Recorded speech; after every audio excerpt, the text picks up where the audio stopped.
¿Qué tal? Bienvenidas y bienvenidos una semana más a 7 Actualidad, en 7 Televisión Andalucía en Málaga. Bienvenidos a este rincón para la charla tranquila, para la entrevista.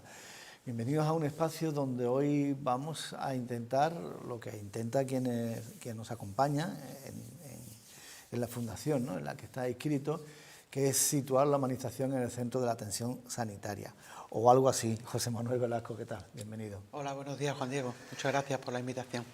José Manuel es patrono de la Fundación Humanizando la Sanidad y quizás deberíamos empezar conociendo qué es esta fundación y qué es lo que hace. Bueno, pues este es un proyecto que surge como continuidad de otro anterior que empezó como un proyecto de investigación que trataba de poner el foco en el centro de las personas, ¿no?, en la dignidad de las personas como objetivo primordial para avanzar en una atención que trascienda un poco del modelo actual que tenemos, ¿no? Esta fundación nació justo después de la pandemia y trataba de ampliar el foco más allá de los cuidados intensivos, que era el ámbito donde nació este movimiento inicialmente. En pocos ámbitos de lo que hace el ser humano se puede dejar de lado precisamente eso, ¿no?, el valor de lo humano, pero imagino que en la atención sanitaria mucho menos, ¿no? Justo eso es súper relevante, ¿no?, porque eso es lo que la gente piensa y lo que todos pensamos. Los profesionales, cuando decidimos dedicarnos a esto, los pacientes y las familias, cuando acuden en busca de profesionales que le ayuden, un poco buscan esa relación humana, ¿no? Sin embargo, creo que no te desvelo ningún secreto si te digo que la realidad es otra, y la realidad muchas veces impone prisas, rutinas, que separan un poco esa atención humana, que debería ser el centro de la atención, hacia otras dinámicas que a veces hacen que tanto los usuarios como los propios profesionales nos sintamos insatisfechos de ese encuentro que tenemos, ¿no? Entonces, aunque parezca al contrario, hay que humanizar la sanidad todavía. Sin ninguna duda. Yo creo que es la asignatura pendiente que tenemos por delante como objetivo principal en una transformación necesaria del sistema sanitario, ¿no? Ten en cuenta que estamos arrastrando un modelo que básicamente viene pues perpetuando normas que se establecieron en el siglo pasado. Ha habido multitud de avances, tanto tecnológicos como en las dinámicas propias de relación. Sin embargo, probablemente, y nosotros ahí ponemos el foco, nos hemos separado un poco de ese encuentro entre dos personas. Una que busca ayuda y otra que está ahí precisamente porque ha elegido libre y voluntariamente dedicarse a ayudar a otros, ¿no? ¿Y qué ha ocurrido para que se haya llegado a este punto, para que estemos así? Pues en realidad hay muchas causas que han hecho que se desvíe ese rumbo, ¿no? Desde la progresiva tecnologización de la asistencia hasta criterios mercantilistas aplicados a la gestión sanitaria, así como otro mucho, ¿no? Una superespecialización que hace que los profesionales sean muy expertos en determinadas áreas, pero que nos separemos de ver a la persona como un ser integral que tiene necesidades más allá de que tenga un dedo roto, ¿no? Los problemas que rodean a una persona que está enferma son muchos y no exclusivamente el órgano que tiene afectado, ¿no? Claro, es que además esa atención se da cuando la persona está en su peor momento. Por supuesto, muchas veces hay gente incluso que dice, pero es que un hospital no es un hotel. No. Y yo digo siempre, pero es que a un hotel vamos cuando estamos bien y no tenemos necesidades especiales. Y si en un hotel encontramos esa cobertura de las necesidades, cuando estamos más frágiles, más vulnerables, Claro. precisamente es cuando más deberíamos incidir en ese trato humano y en esa resolución de esas necesidades que sí que aparecen en esos momentos, ¿no? José Manuel, ¿quién es más culpable en que la sanidad no sea todo la humana que ustedes requieren o que piensan que debe ser? A nosotros en realidad no nos gusta buscar culpables, nos gusta buscar soluciones y creo que todos tenemos cierta culpabilidad en esto, ¿no? hacemos muchas formaciones con grupos profesionales en España y fuera de España, y siempre aparece el sistema como elemento imposibilitador de que se avance en estos aspectos, ¿no? Pero nosotros muchas veces preguntamos, ¿alguien tiene el teléfono del señor sistema? ¿Alguien conoce el sistema para llamarlo y decirle, mire, que se está usted equivocando? El sistema al final somos todos, somos los profesionales que formamos parte de los equipos, pero también los pacientes y las familias. Y es necesario una parada técnica para reflexionar acerca de esto en esos tres pilares, diría yo, ¿no? Profesionales, pacientes y familias, porque todos tenemos responsabilidad en procurar que ese trato sea lo más acercado a lo que pretende una persona cuando se acerca al sistema sanitario, ¿no? Sin duda, también digo que el sistema como tal, lo que todos aunque no se le pueda llamar, ¿no? Aunque no se le pueda llamar, tiene su parte de responsabilidad, ¿no? Y nosotros observamos que cuando esos sistemas o subsistemas, esas organizaciones hacen una apuesta clara por esto, los cambios son palpables desde el otro día, ¿no?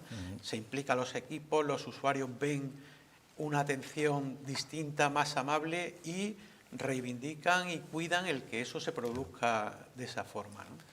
Ahora mismo avanzando en las cosas que hay que hacer, que además han tenido en el mes de mayo precisamente un congreso muy interesante, ¿no?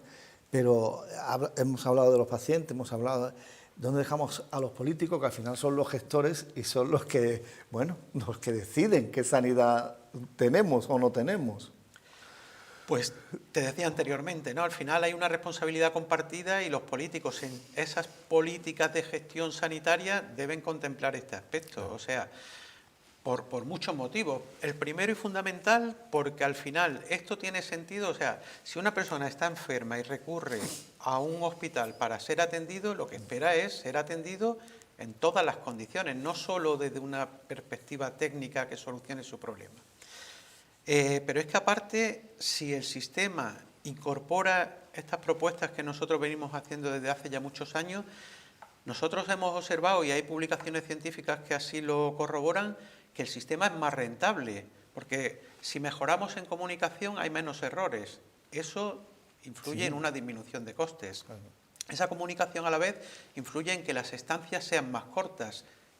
Lógicamente eso también repercute en una disminución de costes, pero es que medidas tan básicas como que un paciente duerma bien por la noche, eso hace que ese paciente no delire, no entre en delirio, y eso disminuye también sus días de estancia, con lo cual facilitar el descanso nocturno, que puede ser algo tan básico y tan relacionado con la humanización, al final tiene unas consecuencias económicas.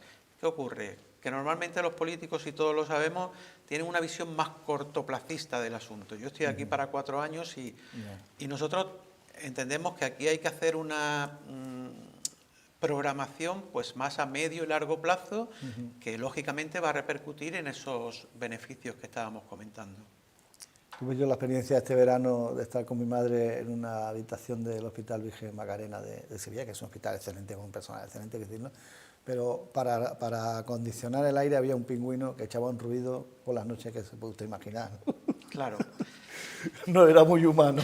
Fíjate que has puesto la clave en 2 puntos, ¿no? Por una parte, has destacado a los profesionales excelentes, el trato excelente, y al final el que se dedica a esto lo hace pues porque lo ha elegido libre y voluntariamente, y lo hace pretendiendo hacerlo lo mejor posible y obtener los mejores resultados posibles. Claro.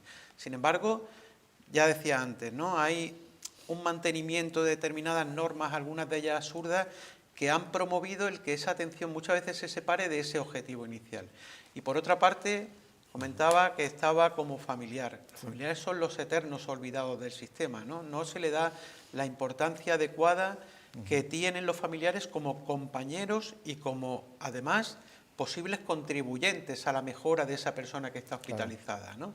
Habitualmente nos centramos exclusivamente en el paciente, y ya ni siquiera en el paciente integralmente, sino en la enfermedad que presenta el paciente, y dejamos de lado su ámbito psicosocial, su familia, que podrían perfectamente ser aprovechados como recurso para incorporarlos a ese beneficio y esa recuperación más pronta del paciente, ¿no?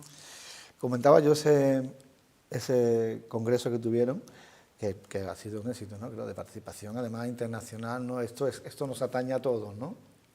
Sin ninguna duda. Nosotros hemos observado que los problemas que identificamos aquí en su momento y en los que nos pusimos a trabajar son problemas universales. En este congreso que hacía alusión ahora mismo, que se ha celebrado recientemente en Sevilla, en el Hospital Virgen del Rocío, nos hemos congregado 250 profesionales, ya no solo de toda España, sino de 11 países distintos, países anglosajones como el Reino Unido, Alemania, Italia, pero también países de Latinoamérica como Perú, Argentina, Chile, y México, muchos más, ¿no?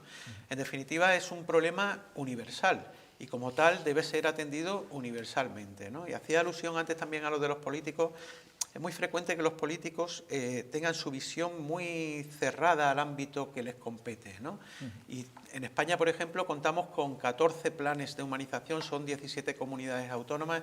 ¿No sería más interesante, si hemos identificado que ese problema es universal, hacer un plan general que fuera después de aplicabilidad concreta en cada ámbito? Un plan que ustedes decían, la humanización no es una tendencia, sino una necesidad transversal, ¿no? Sin ninguna duda. Y lo estamos observando. Como decía también al principio, la Fundación Humanizando la Sanidad comenzó como evolución natural de un grupo que estábamos inicialmente centrados en cuidados intensivos, que era el ámbito en el que desarrollábamos nuestra práctica habitual, pero en este congreso hemos tenido la oportunidad de ver que ese problema no solo influye a intensivos, sino que influye a todas las áreas de la atención, ¿no? Y ha habido gran representación, pues, desde profesionales que trabajan en salud mental, en pediatría, en urgencias hospitalarias y en distintos centros, ya no solo hospitalarios, sino también sociosanitarios, ¿no? Claro, claro. Todo un conjunto, de ahí lo de la transversalidad. Sin duda. Decían también que se requieren pacientes activos. Pero yo aquí digo que, pero no esos pacientes que saben más que el médico o el enfermero porque lo han leído en Google, ¿no? ¿Cómo combinamos esto? Bueno, pues eso al final es un ejercicio de evolución conjunta, ¿no?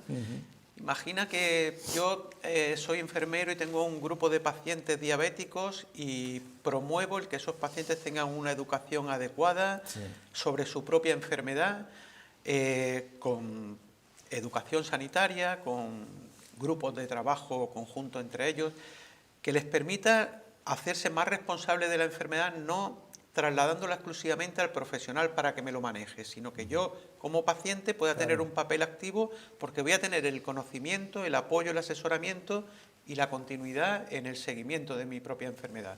Eso, volvemos a lo mismo, hace que los pacientes sean más autónomos, pueden incluso controlarse por las dosis de insulina que tienen que ponerse en base a unas tablas que ellos pueden manejar perfectamente, pueden identificar mejor los síntomas que requieran de hacer uso del sistema sanitario o que no, o que ellos puedan solventarse en casa.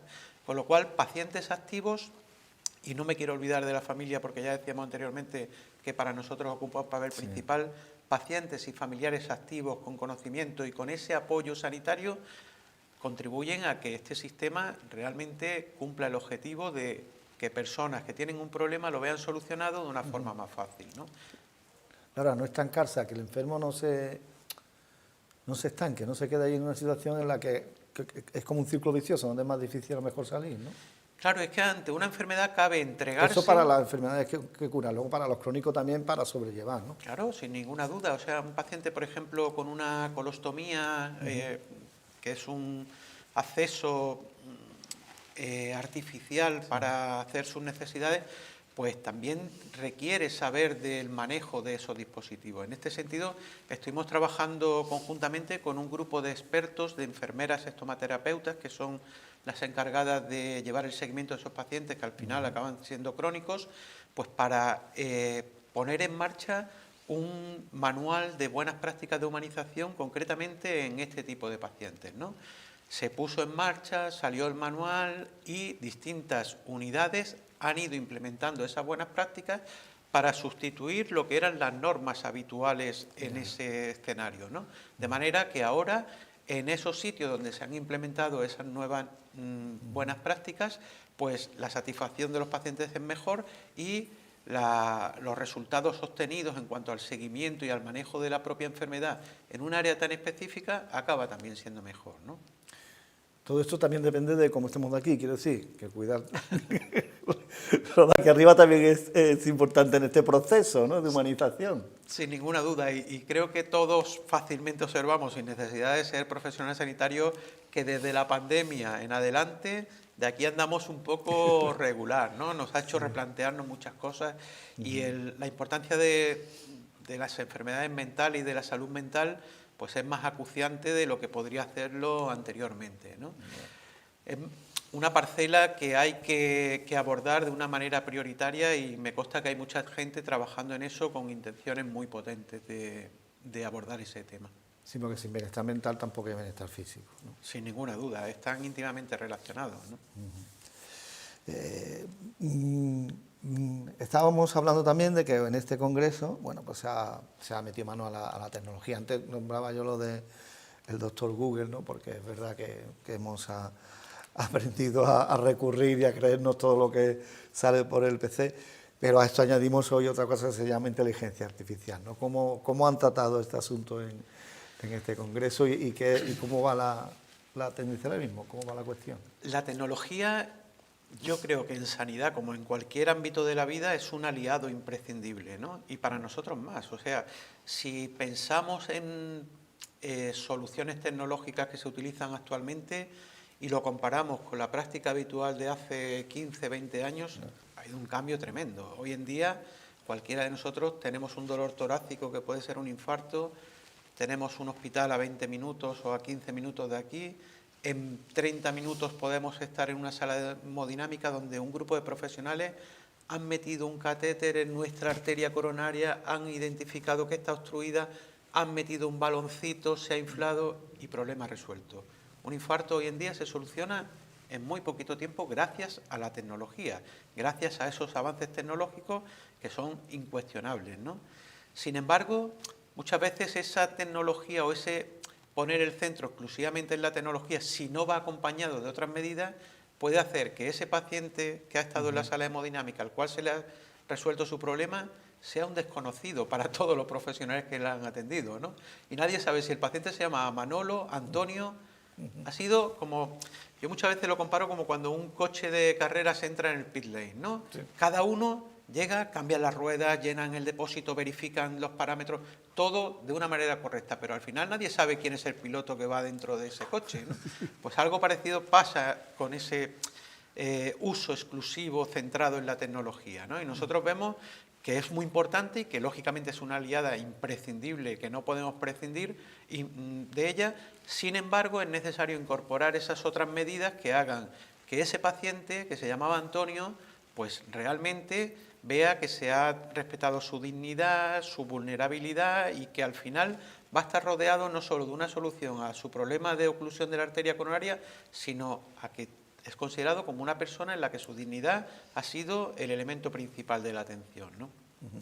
De hecho, entre esas conclusiones que se sacaban en el Congreso, decían: para el futuro, más tecnología y más humanidad. La atención sanitaria del futuro no será solo más avanzada, sino más consciente.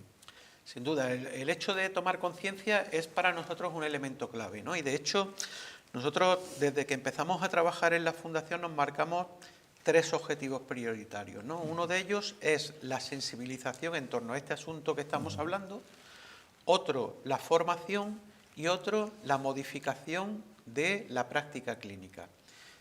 La concienciación tiene que ver con las dos primeras, tanto con la sensibilización con el asunto como con la formación.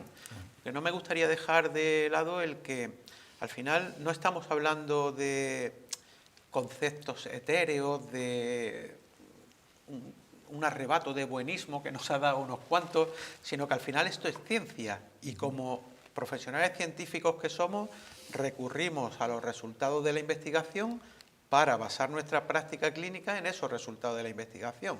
El mismo ejemplo que poníamos antes con el infarto, ¿no? Pues bien, también hay multitud de resultados de la investigación y cada vez más centrados en estas parcelas en las que se nos pone de manifiesto que atender estos aspectos desde una perspectiva científica, no desde el buenismo que comentábamos antes, mejora los resultados clínicos, ¿no? Por lo tanto, sensibilización, formación en esos resultados de la investigación y aplicación, puesta en marcha de cambios en la práctica diaria, ¿no? Que pueden ser cambios de conductas profesionales en algunos casos, pero también de dinámicas de los servicios, incluso de estructura de los hospitales, ¿no? Para hacer que los espacios sean espacios más amables, ¿no? Porque no sé si, tampoco creo que desvele ningún secreto, pero los hospitales, que deberían ser los sitios más hospitalarios, Sí, al dice la final palabra, acaban ¿no? siendo sitios totalmente deshumanizados, ¿no? Ya, ya. Ocurre que tenemos asignado unos dígitos como paciente, pero no somos números. Claro, bueno, Hay que recordarlo. yo lo he sido en algún momento. Yo recuerdo un día que fui a hacerme una endoscopia por un problema digestivo que tenía y tal, y cuando llegué me colocaron aquí un POSIT con un numerito, y al final yo tenía que estar pendiente de que en la pantalla saliera mi numerito, ¿no? Que está muy bien para evitar la confidencialidad, o sea, para promover la confidencialidad de los datos y que nadie se entere si hay alguien más ahí esperando, quién es esta persona que está ahí esperando, ¿no? Pero al final te sientes un número con un POSIT pegado aquí durante un ratito, ¿no? Y lógicamente las personas no tienen que ser números, los profesionales no tienen que ser números, los familiares no tienen que ser números, sino que somos personas que tenemos un encuentro en un momento puntual por una razón muy simple. Hay una persona que tiene una necesidad de recurrir a un servicio de unos profesionales, y unos profesionales que se han formado y han dedicado muchísimos años de su vida a estar lo mejor preparados para intervenir en esa recuperación de esa persona. Alguien que lo está pasando mal, y profesionales que pueden procurar que esa persona que lo está pasando mal lo pase lo mejor posible. Claro. Es tan simple como eso. Y probablemente esto es todo lo que todos nos imaginamos, ¿no? El paciente cuando acude al centro y los profesionales cuando nos levantamos por la mañana y nos vamos a trabajar. Procuramos que ese encuentro sea así. Son después los vicios paralelos que han aparecido y que venimos arrastrando los que hacen que la gente no esté contenta porque tiene que esperar no sé cuántas horas, que se sientan un número, que no les llegue una cita, que no se les salude cuando se entra a su habitación, que los espacios sean ruidosos, que incluso la cartelería de los hospitales muchas veces es hostil, ¿no? No se puede bajar la guardia. Sin ninguna duda. A lo que has comentado de eso del nombre, volviendo a mi ejemplo, que entrara la enfermera, la auxiliar, la que tocara el cargamento y llamara a mi madre por su nombre, y ya, bueno, al resto de las personas que estaban en la habitación, me parecía lo más maravilloso del mundo, ¿no? Porque ya es una forma de lo que has comentado, ¿no? De que vamos con buen pie, empezamos con buen pie, ¿no? Claro. Es que si uno llega al hospital y, imagínate, pues tiene, yo qué sé, una fractura, ¿no? Al final puede ser la fractura de tibia, voy a ver una fractura de tibia que tengo en las urgencias, ¿no? O puede ser Francisco, que tiene una fractura de tibia. La diferencia está entre centrarse en la enfermedad, en la patología, en el problema, o centrarse en la persona que tiene esa enfermedad o ese problema, ¿no? Y poner el foco en la persona o en el problema cambia radicalmente. Para la persona primero, porque como bien decías, no es lo mismo que yo llegue y me llamen José Manuel y yo vea que esa persona por lo menos se ha molestado en identificar quién soy, y vamos a establecer una relación de José Manuel a fulanito que me está atendiendo, a que yo sea pues la fractura de tibia y vengan y se centren en la fractura, pero casi ni miren mi cara, ¿no? José Manuel, ¿la sanidad y la atención serán más humanas o no serán? Nosotros estamos convencidos de que serán y estamos trabajando activamente en que así sea, ¿no? De hecho, tenemos, como bien decía anteriormente, un manual de buenas prácticas en humanización, y ponía un ejemplo concreto en un ámbito, pero son ya 8 los manuales publicados en distintas áreas de la atención sanitaria y 2 más que están a puntito de nacer en breve, ¿no? Esos manuales para nosotros son la hoja de ruta perfecta para promover esa transformación.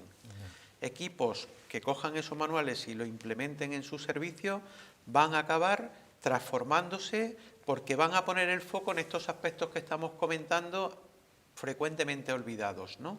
Pero es que aparte diseñamos hace un tiempo también un programa de certificación del cumplimiento de esas buenas prácticas incluidas en los manuales, ¿no? Ese proyecto de certificación pues ha dado pie a que distintas unidades, una vez implantados esos cambios, hayan podido dejar patente y que nosotros podamos verificar el cumplimiento de esas buenas prácticas y de esa transformación, ¿no? Y son ya muchas unidades. En este momento ese programa de certificación está activo en 3 frentes: unidades de cuidados intensivos, unidades de lesión medular y la que comentábamos inicialmente de consultas de ostomía, ¿no? Pues son muchas unidades ya las que son ejemplos y se han convertido en referentes de que ese cambio, ese modelo nuevo es posible implantarlo, ¿no? Y para nosotros es fundamental esa referencia porque al final es la objetivización de que ese cambio es posible.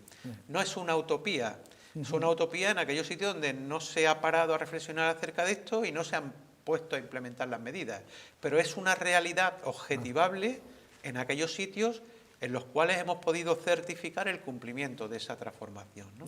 Humanización propuesta en práctica, ¿no? Exacto. Es justo, tenemos algún artículo que se llama precisamente así, ¿no? De la teoría a la práctica, ¿no? Y está documentado cómo esos procesos de transformación son posibles, pues poniendo el foco en eso y centrándonos en eso y poniendo gente a trabajar en eso en cada centro, ¿no? Bueno, no hemos quedado sin tiempo, pero también por la parte de los pacientes, que últimamente a algunos también se les está yendo la mano, ¿no? Vemos esa multiplicación de las agresiones, también tenemos que humanizarnos, ¿no? Ya claro. No es justificable ninguna agresión. Yo siempre digo que el fracaso más absoluto de una relación entre 2 personas es la violencia, ¿no? Y en este caso, pues radical condena a cualquier persona que siente que puede solucionar sus problemas de falta de atención o de lo que sea recurriendo a una agresión, ¿no? Sin ninguna duda, todas las agresiones son cuestionables, pero también igual deberíamos de replantearnos algunas cosas a raíz de eso, ¿no? Sin justificar nunca una agresión, valorar por qué se está produciendo eso, por qué se pueden incrementar, sin duda es un requisito imprescindible para poder acometer ese problema y darle solución más pronto que tarde, ¿no? Pues ha sido un placer, nos hemos quedado sin tiempo, muchísimas gracias. El placer es mutuo, gracias a vosotros de nuevo por la invitación. Esta ha sido hoy nuestra propuesta en este espacio de entrevista en 7 Actualidad, en 7 Televisión Andalucía en Málaga, que tiene muchísima más programación con la que les dejamos, mientras que les pedimos que nos veamos dentro de una semana. Mientras que lo hacemos y no lo hacemos, ya lo saben. Lo que deseamos siempre antes de terminar, que disfruten lo más que puedan de la vida.